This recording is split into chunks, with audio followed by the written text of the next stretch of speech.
Moussa Sangare, 31 anni, arrestato e si trova in isolamento in una cella sotto stretta sorveglianza dopo aver confessato l'omicidio di Sharon, uccisa a coltellate mentre passeggiava di notte ascoltando musica e guardando le stelle. Sangare ha raccontato agli inquirenti di aver agito spinto da un'ossessione improvvisa di accoltellare qualcuno. La sera dell'omicidio, dopo aver minacciato 2 ragazzi con un coltello, ha individuato Sharon che passeggiava tranquilla e le si è avvicinato in bicicletta. Prima di colpirla ha pronunciato le parole "scusa per quello che ti sto per fare". Dopo la prima coltellata la vittima ha gridato disperatamente "perché, perché?", tentando di capire il motivo di quell'aggressione incomprensibile. Sharon è riuscita a chiamare il 118 ma è morta poco dopo. Dopo il delitto, Sangare è fuggito in bicicletta verso casa sua a Suisio. Le telecamere di sorveglianza hanno mostrato che pedalava a una velocità normale prima del crimine e molto più veloce dopo.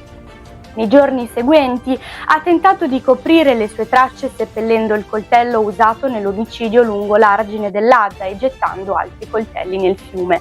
Ha anche modificato la sua bicicletta e si è tagliato i capelli per non essere riconosciuto, ma le indagini dei carabinieri, supportate dalle testimonianze di 2 uomini di origine marocchina, hanno portato alla sua identificazione. Nell'appartamento fatiscente in cui viveva vicino a quello della madre e della sorella che lo avevano denunciato in passato per minacce con un coltello, sono state trovate condizioni igieniche precarie, bottiglie di birra vuote e una sagoma di cartone usata per simulare gli accoltellamenti. Sangare, che in passato aveva tentato una carriera come rapper, sostiene che l'idea di uccidere sia nata solo quella sera, descrivendo la sua ossessione come un feeling. Ora, in attesa dell'interrogatorio di convalida davanti al GIP Raffaella Mascarino e al PM Emanuele Marchisio, Sangare rimane sotto stretta sorveglianza in carcere e ha finora mantenuto il silenzio, chiedendo solo da bere. L'esercito israeliano ha trovato a Gaza diversi corpi che potrebbero appartenere agli ostaggi israeliani rapiti da Hamas. Le operazioni di recupero e identificazione dei resti continuano, in un contesto già aggravato da un video scioccante del Forum delle famiglie degli ostaggi che suggerisce che alcune donne rapite siano state violentate, possano essere rimaste incinte e abbiano partorito nei tunnel di Gaza. Il video, bloccato dalla censura ma parzialmente pubblicato da Channel 12, ha sollevato gravi preoccupazioni e accuse contro il primo ministro israeliano Netanyahu, accusato di mettere a rischio la vita degli ostaggi per mantenere il controllo del corridoio di Filadelfia, una striscia di terra cruciale tra Gaza e Egitto.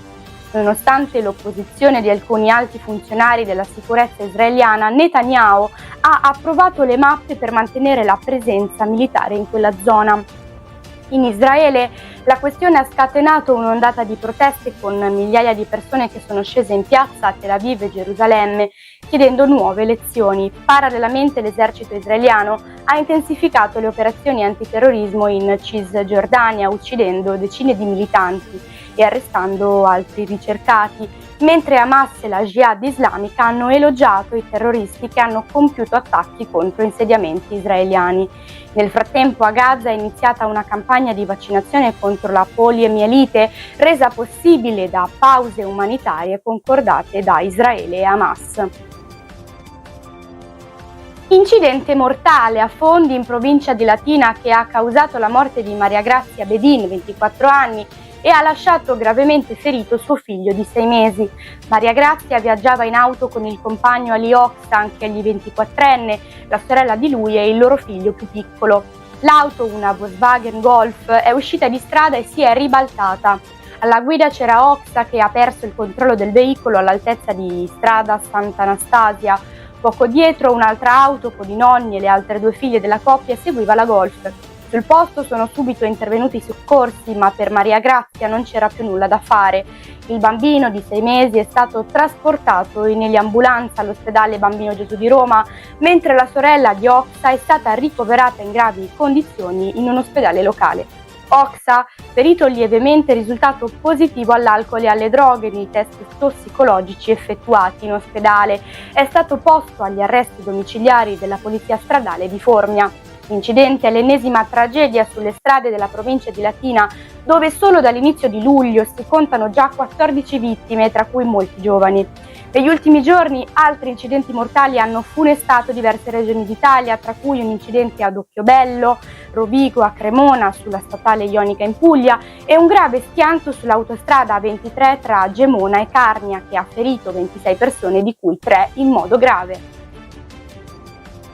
La maggioranza di governo in Italia mostra segnali di divisione sulla questione dell'Ucraina, con posizioni diverse tra i partiti di centrodestra. Il recente vertice fra i leader del centrodestra ha evidenziato queste differenze con una doppia nota congiunta causata da un errore di comunicazione della Lega. La Lega, guidata da Matteo Salvini, aveva proposto una posizione che sosteneva Kiev, ma si dichiarava contraria a interventi militari fuori dai confini ucraini. Questa formulazione è stata successivamente scartata e sostituita con una versione più generica che esprime condivisione sulla crisi in Medio Oriente e sulla posizione del governo italiano relativamente alla guerra in Ucraina. Tuttavia, le differenze interne non possono essere ridotte a semplici scelte stilistiche, come ha affermato Salvini.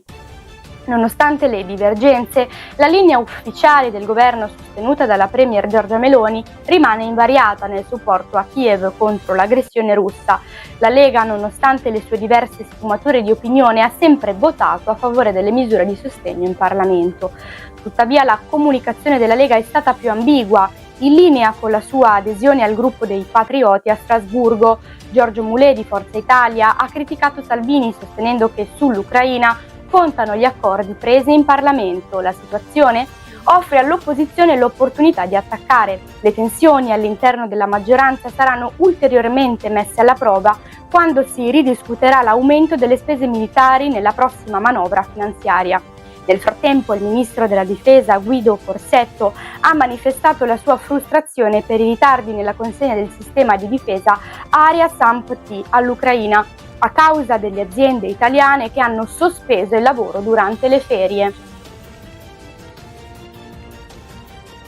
Matthew Griffiths, il marinaio di guardia sul veliero Besian la notte del 19 agosto, ha raccontato agli investigatori i dettagli del tragico naufragio avvenuto nel mare di Porticello, nel Palermitano.